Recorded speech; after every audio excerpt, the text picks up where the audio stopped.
You actually talked about that in next episode. Let me start that just section. Yeah. Just gonna do that. So I Yay, you're here. Welcome to How to Be a Grown-Up with CK and GK. Let's get started.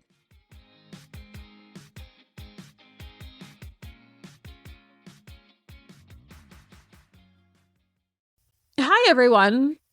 We're so glad you're here.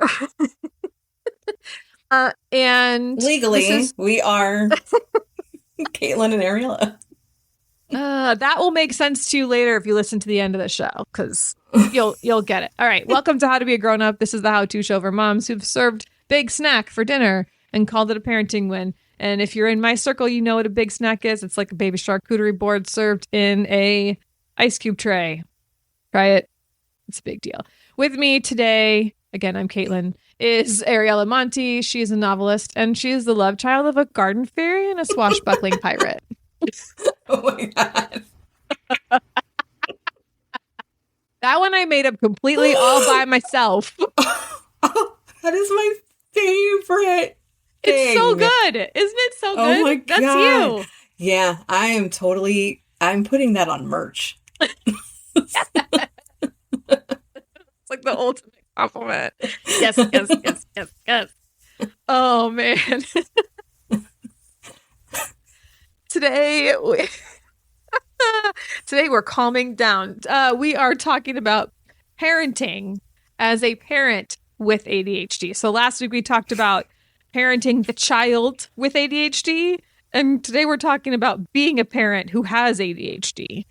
Because this mess, I almost said a bad word, is really hard. Yeah. So hard. But first, let's make sure you're following us on social. Ariella uses her pen name, which again it'll make sense if you listen to the end of the episode.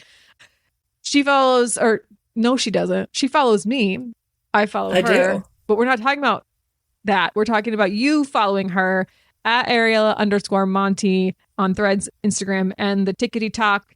Find us at CK and GK podcast on all the things except Twitter because ew. So let's get to it. Yeah? Yeah. Okay. Our sources for today, again, Attitude Mag, my favorite ADHD creator, Dr. Steve Storage. Us. Find the sources in the blog post for the episode. Here's our disclaimer. Parenting requires the daily execution. Listen to these big words. Ready? The daily execution of repetitive tasks, which requires executive functioning. And again, ADHDers struggle with executive functioning. So our symptoms like inattention, impulsivity, emotional dysregulation affect everything about the way we parent, from managing the household shiitake to the relationships we have with our children. So we're going to laugh through as much of this mess as we possibly can and give some real advice for how to handle these things. Just know that, again, as Ariella likes to say, your mileage will vary on these things. We are not therapists. We are not mental health professionals. We've done the research, but we're struggling just as much as you, and we're learning these tips and testing them out as we go along. So things that work for us may not work for you, but you can at least have them in your back pocket as part of your toolkit to try it at some other time. Perfect. Now my nose is running. Thanks. I'm good. I'm good at disclaimers when I remember to give them. Okay. Blah. Welcome to Austin, where noses always run. So here's the first challenge that I face. It's the wait, what was I doing? Yep. Like the regular part of my life. It looks like you're working memory glitches, like your brain caches in the middle of a sentence. Plus you have a kid interrupting your train of thought. And that all kind of leads to things like, why do I have a spoon of peanut butter in my hand, but I'm in the bathroom? Which is, which sounds weird, but it's because I was going to give the dog a bath, and I had her lick mat in the bathroom, and I was going to put the dog peanut butter on the lick mat that was stuck to the wall of the shower, but I forgot what I was doing as I was doing it. So you were just in the bathroom with I was in the bathroom with a spoonful of dog peanut butter and not knowing why. And I had put the dog peanut butter jar down somewhere behind me on the way. My house is not big. I had like a 4-step hallway from the kitchen to here. And it's like, what was I just doing? And then I had to retrace my steps, but I got it. So here's one of the fixes. Body doubling. We've talked about this before. Call a friend while you're doing your chores. Okay. That way you can say, hey, Ariella, I'm about to give the dog a bath. Can you help me make sure that I actually do accomplish this task? Great. Thanks. Appreciate it. Task anchoring. This is a fun one. This is like if you want to build a habit, you pair a new thing with the thing you do all the time, right? So like you want to learn to take vitamins and every day you make your coffee at the same time of day, put the vitamins on top of the coffee maker, right? That's how you task anchor. So you're going to pair a routine with a sensory cue, like while your coffee is brewing, you always unload the dishwasher so that the smell of coffee makes you go, oh, I need to unload the dishwasher. So that's one way to help yourself with the whole wait. I was doing something. I was going to do something. I forgot what that is. I hope it's not holding runny dog peanut butter on a spoon in the bathroom. That was so bad. Okay. The next one is I forgot how to adult. Welcome to this show. The adults trying to be grown-ups is this show. So this looks like missed dentist appointments, both yours and your child's. Fun. Unpaid bills, forgetting to feed yourself, which we've talked about in a food episode not too long ago. Make sure you go listen to that. It's in the ADHD Spotify playlist. So here's how to fix that. I'm going to say this with claps. Don't rely on willpower or memory. Don't rely on willpower or memory. Use visual cues like calendars, timers, whiteboards, family calendars, whatever it is, to let them do the thinking and the reminding for you, because you won't do it. Nope. I'm going to hold your hand while I say this. You will not remember. Remember this? We do not control the remember. ADHD brains do not control the remember. That's why you will remember an interaction you had with a parent 7 years ago that you still cringe at, but you can't remember why you're standing in the bathroom with a spoonful of peanut butter in your hand. Right. That's the reason. Another one, and I love this. I'm going to start doing this. I found this tip. Automate or delegate. Anything that cannot be automated, like bill payments and stuff like that, you need to outsource it. Maybe that is you need to have your husband set a reminder on his phone for you to do something. But you need to have someone else be responsible for helping you with the remember. So set up as much as you can on auto payment, auto pay your mortgage, auto transfers, whatever it is you have to do. And then the rest of it, have someone else help you remember. You call the dentist, I'll schedule the haircut, check with me in 15 minutes to make sure it got done, because there's a really good chance I forgot in those 15 minutes that I was supposed to do that. Mm-hmm. Did we both accomplish our task? Great. Did we not? Probably on me. Great. I'll go make that phone call. Yeah.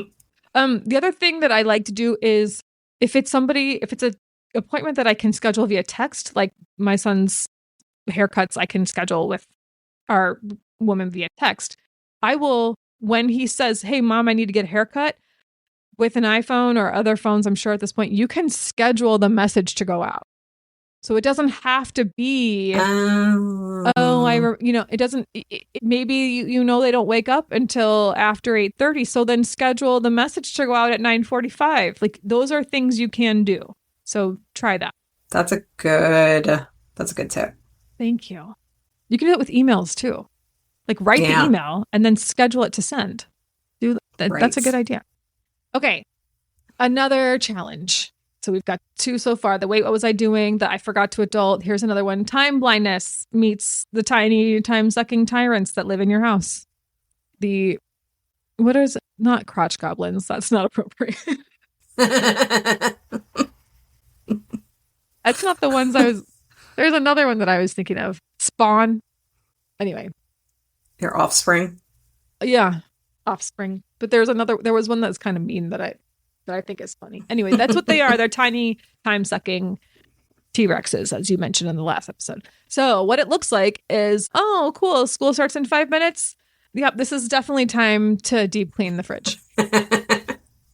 And we know this happens because Jenny talked about how she reorganized the fridge before going to work, ended up being late for work because she was reorganizing the fridge. So this is real. And it's not because you want to do it then. It's because you're looking for something in the fridge and then you're like, I can't find it. And you just completely lose your mind and the dopamine hits you and you just have to start going nuts. And then you take everything out and then you turn around and it's all on your kitchen island and you hate yourself. So anyway, time blindness fixes. 1, estimate the time that you think it's going to take and then actually measure the time it takes to complete a task. Measure it more than once, because if you are measuring it and you know you're measuring it, your ADHD brain is going to go, well, I said it would take 40 minutes. I'm going to go as fast as I can and I'm not going to get distracted. And then you'll finish it in 25. And then the next time you'll be like, oh, I can do this in 25 minutes, but it'll take you 45. And then you've lost those 20 minutes. So you have to measure it, I would say 2 to 3 times. And then use that amount of time to plan. Okay. So, and you'll really start to learn how crappy you are at time management when you do that. Yeah. I have done that. So with my task management software for work, there's a way to time yourself, like time tracking, in case you have like billable hours or whatever. And I don't use it for billable hours because I'm salaried. I use it for seeing how long it takes me to do this. And the amount of time I think it takes me to write 2 emails for a client is way more time than I ever estimate. So just something to think about. Yeah. I thought I was going to get organizing my notes yesterday before we recorded. I thought it was going to take me like 45 minutes and like 2 hours later. Yeah. It's hard. And I had all the notes. All I had to do was organize them. 2 hours later, I'm like, oh, I could do this in like 15 minutes. 2 hours. And I wasn't even distracted. That was diligent working. 2 hours. The look on your face right now, I wish people could see it. You're just like, oh, I'm so mad. It's like such a serious face. But what you're saying is so hysterical. I'm sorry. Okay. All right. Another one. Reverse clocks. Count backwards.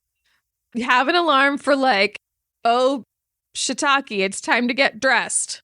Okay. And then have another one for must leave now. Like not must leave now in 2 minutes, I'll be fine, because that 2 minutes is what you need to park in order to be on time. Right. So like have these alarms reverse engineered so that you'll know, like, I actually do have to leave at this time. Otherwise I'll be late. I do that for school or now camp. Yeah. I have a 10-minute warning alarm and I can snooze it once. Yep. And the snooze is 9 minutes. And so it's like, all right, like 10-minute warning, we are going to leave. And when this thing goes off again, we gotta go. Yep, exactly. Right. Yep. Yeah. Is your child in the phase of, well, actually, it's this time of day? Use that to your advantage. Outsource your timekeeping. Have your kids shout at you, hey, Mom, your watch beeped when the timer goes off. Or, teach your kid, like, okay, we have to leave at 7:53 in order to be there on time. So when it's 7:52, here's where that, well, actually mansplaining can really come in handy. Actually, Mom, it's 7:52. Right? Use that. It's helpful. Sometimes. It's 9:00. Actually, it's 8:57. Shut up. I don't know how long this phase goes on, but I can tell you it's not my fave. So I have to use it to my advantage, though. Okay. Another challenge for ADHD parents is overstimulation. We've talked about this one a lot, right? Like your kids are arguing, the dog is barking, and you can hear the lights. Mm-hmm. And that probably makes sense to the ADHD crowd and the autism crowd, and the ADHD crowd really gets it. Mm-hmm. Lights make noises. If you don't believe me, you're incorrect. So here's how you fix it. Sorry. Hold your hand while I say you're wrong. So one way to fix overstimulation, have a tap out system. whether it's a physical tap out, like you go to your person, you tap out, you're like, I gotta go. And at my house, it's like, I can't right now. And then I leave. And my husband will say, okay, go away. I love you with my whole heart. Breathe, get out, because I have to tap out. And hopefully you have a partner in your life where you can do that. If you don't, it's okay to tap out and say, I'm tapping out right now. Mom needs a break. Give me 15 minutes. And sometimes your kid will respect that 15 minutes and other times they won't. But it is okay for you to ask for what you need. You have to advocate for yourself here. You can also put together an emergency sensory kit. Put some noise canceling headphones in there, some sour candy, a sign on the door that says mom is rebooting, a pair of socks that says, if you can read this, no, you can't, go away, whatever it is that you need to do. And some like the bilateral nature sounds that you've shared with me before. I should put that on the ADHD playlist. It's a good one.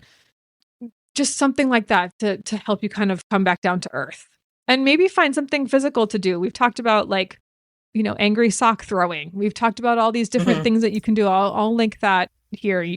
There's lots of ways to reset yourself. Vagus nerve stimulation, deep breaths, whatever you have to do. That kind of brings us into that emotional roller coaster. We talked this with our kids. It's a real thing with adults too. It looks like, that RSD, that rejection sensitive dysphoria plus mom guilt, which just exacerbates the RSD. It kind of turns into, I yelled at him about his shoes. I'm a terrible mother. Why am I crying? He's the one who made me mad. This is not fair. And you just sort of shame spiral. The fix here is co-regulation. Show your child what it looks like to practice self-regulation.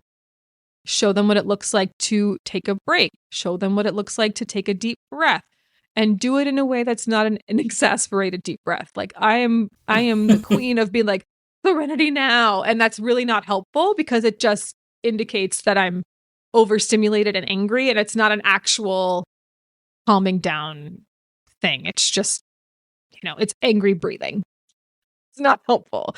It's valid, but not helpful modeling. No, it's terrible modeling. I'm a really good mom, you guys.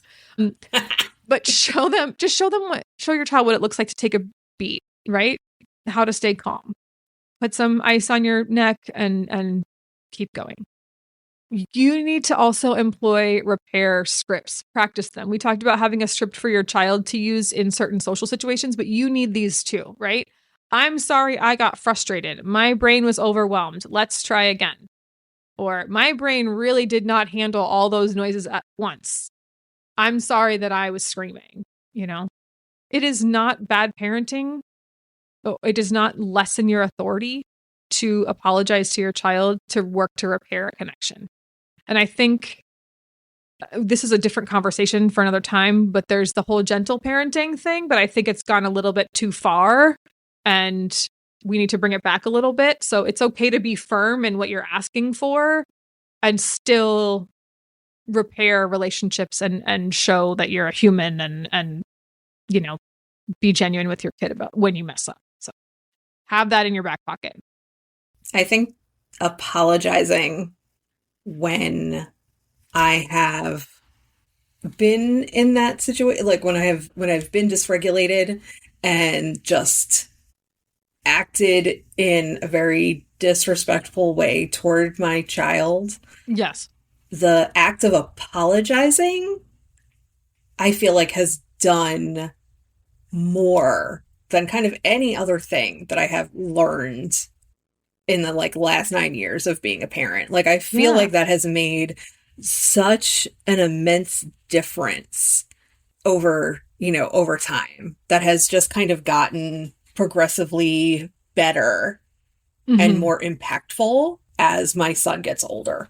And this is not a knock against either of our parents, but I would like to just point out that it was not a thing to apologize to your child a generation ago.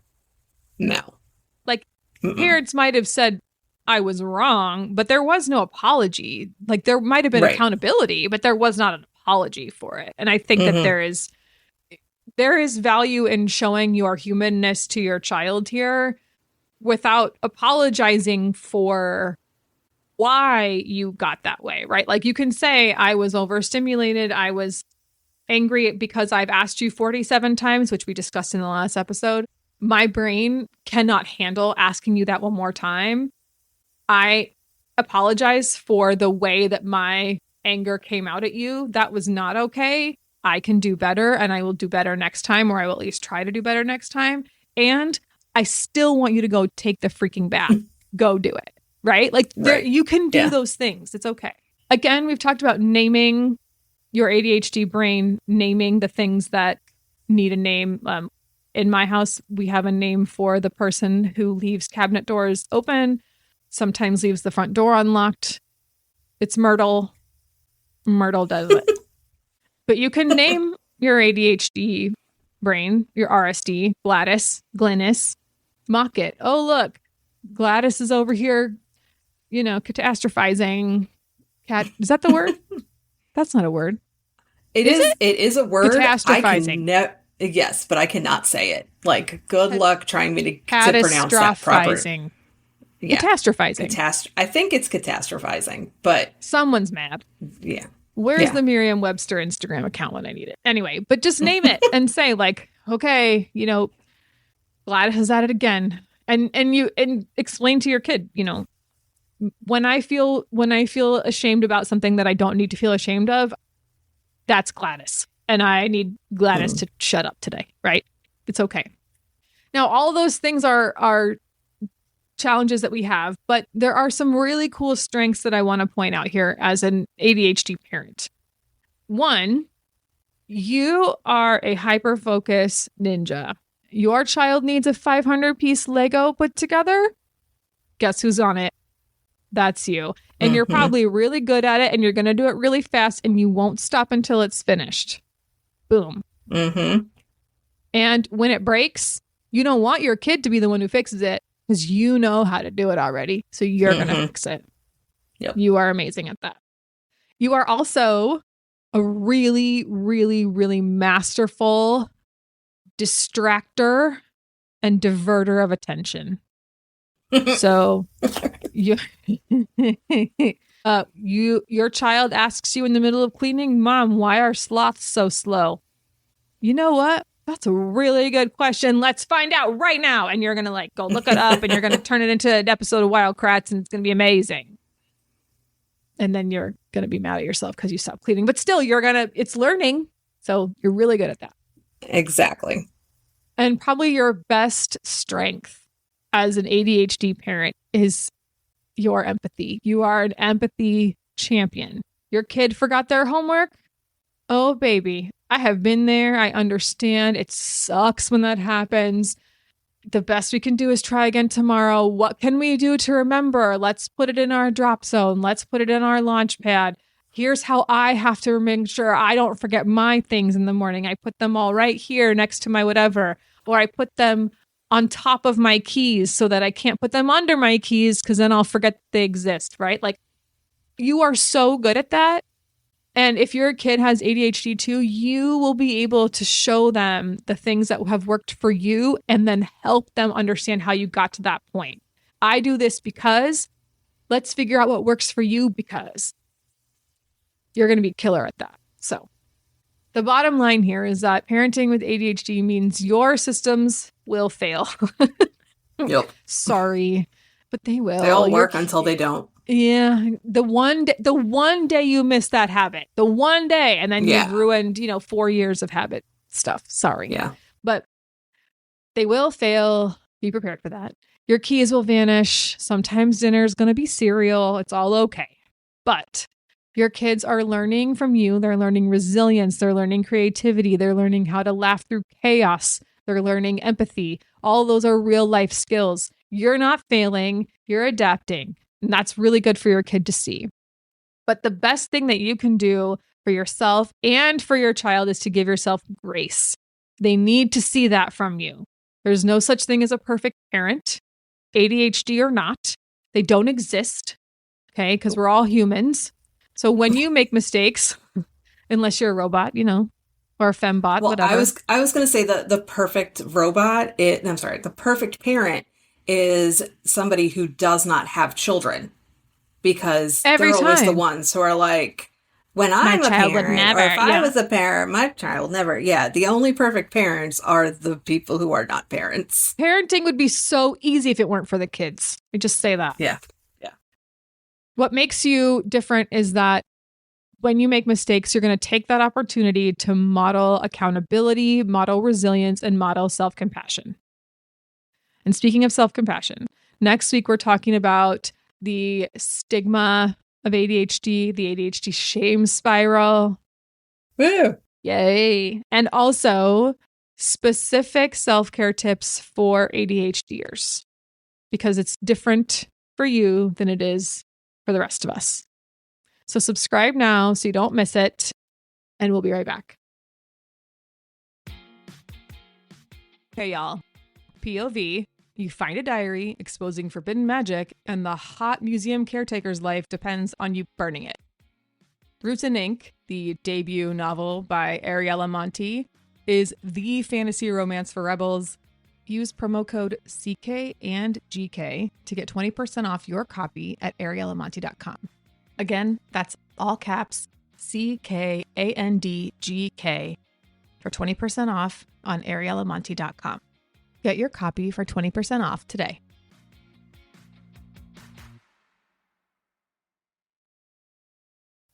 All right, we're back. Do you remember how we talked about how you're going to understand pen names and fake names and understanding names and all that stuff? Here's why.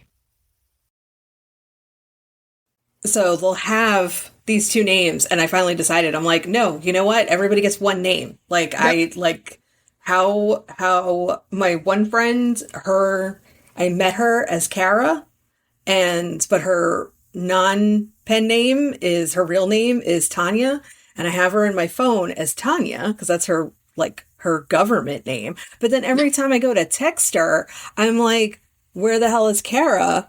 And it, yeah, no, you got to call Kara on your phone. Right. Yeah. So I changed it. I was like, no, Tanya's name is Kara. That's it. That's how I was introduced to you.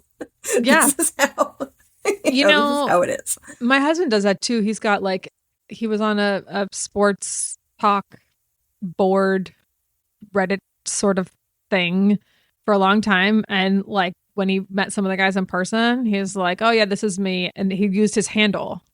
It was like introducing yourself to someone as your Twitter name. It was so foreign to me, but that's how they all talk to each other. And he's like, oh yeah, that's SD. And I'm like, his name is Dane. His name's not SD. What? And he's like, no, that's what he calls himself on the board. And I'm like, oh, okay. But I get it now. It's like, that's how you've known them this whole time. So, right. Yeah. Yeah. I mean, I guess it's the... In fairness, you and I met on the internet, but we were using our real names. So, yes. I don't. Yeah. Okay. I mean, that's also one of the reasons why, my first name is also, part of my pen. My legal first name is also my pen name, because I personally don't think I could keep track of, that many names, especially if it was so different from what I'm called. It's hard enough having a different last name, because I will go to the pharmacy and they'll be like, oh, can I pick up a prescription for Ariella Monti? And it's like, no, that is not my government name. Yeah, I struggle with which email address to share these notes with you. So I can see how that would be quite confusing. I also just am bad enough with names as it is, right? It's like, you can tell me your name and I probably wasn't listening. And it's not because I didn't want to. It's because my brain was like, oh, I see that shiny thing over there. Or you seem boring. I'm not that you are boring, but my brain goes, nope, not interested. And didn't listen when you told me your name. And then 2 months have gone by and it's too late. So I have to figure out another way. How do you spell that? They're like SARA. Oh, oops, my bad. So, it's just, I'm bad enough. I can't imagine. No, it's just, this is why I don't have a pen name. That's why we're just initials here. I'm Caitlin, CK and GK, the end. I got nothing else. You know? Yeah. I can't do it. I can't do a fake. I can't do a name. All right. So make sure you subscribe. Make sure you follow us on all the places. We told you where. Just go do it. Share this with an episode. Share this episode with a friend. There it is. Thank you. My brain just cleared its cache right in the middle of all the time. Peanut butter spoon. Fail. God. Make better choices than me. How about that? Love you, mean it. See you next time. Bye. Bye.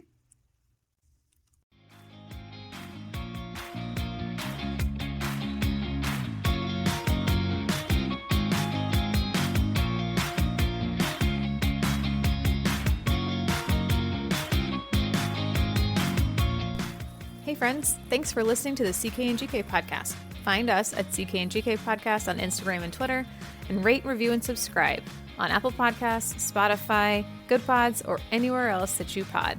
See you next time.